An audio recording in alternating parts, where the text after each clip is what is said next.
it sucks because it's happening so late in the year to where we've already lost 3 games. Our chances for playoffs are pretty much gone. And it sucks because it's like we always look back at what could have been at that point. So maybe a question for you and maybe for Don too. And then I have one more thing is how, if Sullivan is the starter, which I think he should be against Wisconsin, how long is his leash? How long should it be or how long is it? Yes.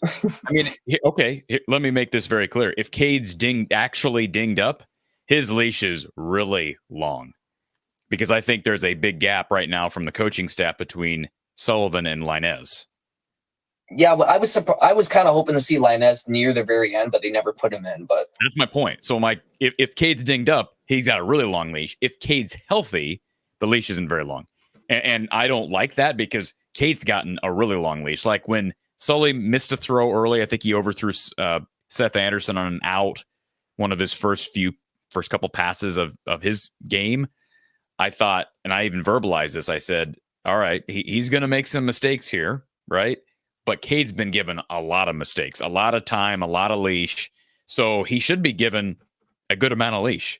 Yeah. But it's clear Kirk does not believe there's some big gap there between Sullivan and Cade. And until today, Kirk has acted like and verbalized that Cade is the best guy. So I'd have to think that the leash is short. But hopefully Brendan just goes out there and balls. It's historically for Iowa quarterbacks been hard to perform against this Wisconsin defense. Now, it's a different coaching staff than we're accustomed to, but even last year, Iowa went up there and won, not because of the offense. You get the big run from Leishon, but in general, it was great defense. Usually special teams come into play. So we'll see. I feel like the optics, it's going to be a bad look if he does go back to Cade, but also I feel like if he's actually hurt, that is a tendency of something Kirk would do. Be like, okay, is hurt. And I'm not saying that's the right decision. I think he's not going to go back. He's not going back to Cade unless Brendan starts having problems. I don't know. I mean, he's not going back. He can say what he wants to say, but too many people were impressed with what we saw from Brendan in a game. Yeah. I don't know how you could defend going back to Cade. I don't know how you can defend him not playing Brendan this whole time, though. Because we haven't seen him in a game, so he can keep talking about how great Cade is in practice compared to Brendan. But now we've seen him in the game, and how do you defend that? No, I agree with you. I'm not saying that. I'm just saying I think that's something he would consider because he's like, oh, he got hurt. But I'm not saying I disagree with you. I agree with you 100%. What do you think about this comment from Garth? He says, after the game, Kirk gave no credit to Sullivan. So I watched the post-game interview. And I didn't watch it, so I did watch the post-game interview on Big Ten Network. I wouldn't say he gave no credit to Sullivan, but it was brought up, and Kirk quickly took the moment to give credit to his defense, and he's right to do so. Yeah.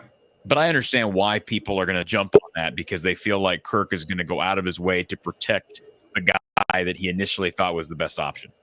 Mm-hmm. So, I don't care as long as the best guy's playing right now. Like as long as Brendan keeps playing, I don't care. Like I say, if Kirk wants to make up some story about how, Brendan's cleats were shipped in this week from Honolulu and that's why he was able to play, that's fine. But as long as the best guy's playing, especially against this team coming up next week, I'm fine. Yeah. No, I think the script really flipped in the game when you see Sullivan out there running ahead for his tight end. And I think that's just, as far as energy, like a flip script, like I think once the team kind of saw that they kind of rallied around him. And I think from then on it was, the ships had sailed there as far as I think who they want their guy to be. I think they really rallied around him today, and he didn't have to be Superman.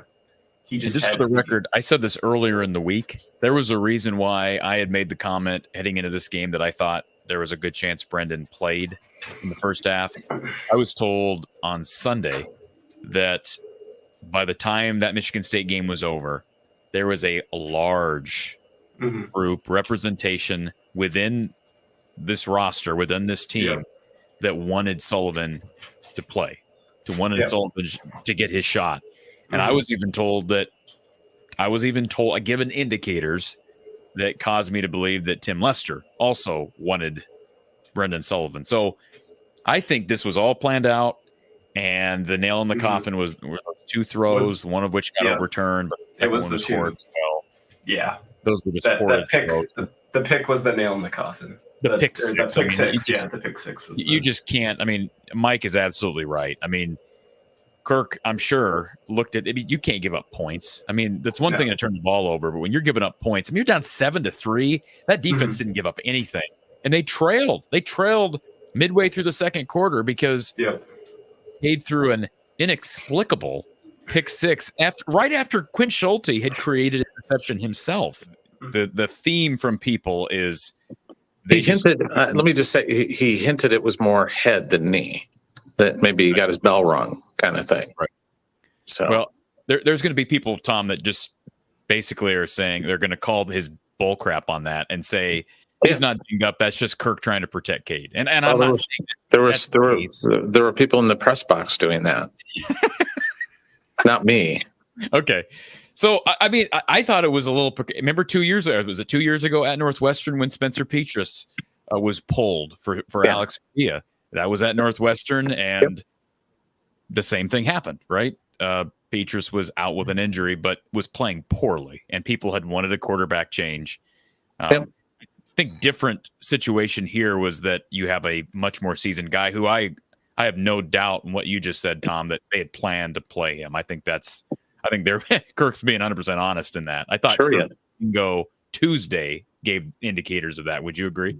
Yeah, I thought that they were going to probably do something like this. They came close to flipping the switch on things last week, I think, to get him out there in the second half. But then the offense did fairly well. I mean, it scored 20 points in the second half last week. So, but it was just real apparent that something needed. I mean, it was going to start getting messy, I think would be the right word, with the crowd kind of turning on Cade gradually. And then I think after that interception, even though he got hit, there were some that saying, well, it was still a lousy throw. He got hit later after the ball was out of his hands. I don't know. It didn't look good. And then, but I thought it was interesting. We talked to Caleb Johnson, just got done talking to him. And based on what he said, he basically said the offense is different with Brendan in there, and things kind of opened up more for him when Brendan's in there. And I'd agree with that. I mean, because they have to adjust defensively. But Brendan kind of hinted that he didn't know if that was the case or not. But hearing Caleb say that kind of opened my eyes a little bit, Do you think Caleb gets reprimanded for saying that? No, I think he's just being honest. Well, and Kirk, you have to understand Kirk Ferentz speak, but I think Kirk was kind of saying that Brendan's going to be the starter next week. That we're going to see him out there. I just can't imagine that not being the case, but it would be interesting to get the crowd reaction next week if 12 trotted out there instead of 1. I don't think you can do that. Don gave me a funny look. Don, throw your hat in the ring. I have no idea what that reaction would be.